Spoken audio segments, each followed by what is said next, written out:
ఆంధ్ర రాష్ట్ర ఉప ముఖ్యమంత్రి గారు నమస్కారం అండి. పవన్ కళ్యాణ్ గారు నమస్కారం అండి.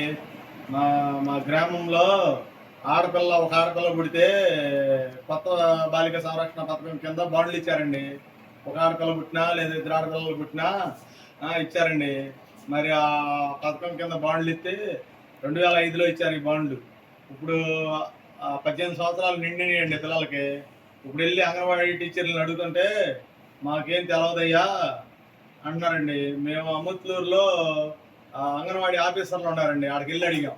అడిగితే మాకు ఆర్డర్స్ ఏం రాలేదు, వచ్చిన తర్వాత చెబుతామని అంటున్నారండి. కానీ మీరు మా గ్రామం తరఫున పెరవపాలెం గ్రామ ప్రజలు అడుగుతున్నారండి. మరి మీరన్నా స్పందించి ఈ ఆడపిల్లలందరికీ ఎల్ఐసి బాండ్లు, కొత్త బాలిక సంరక్షణ పథకం కింద బాండ్లు ఇచ్చారు, ఆ బాండ్లు డబ్బులు ఇప్పించండి. అందరూ సంతోషపడతారు. నమస్కారం అండి.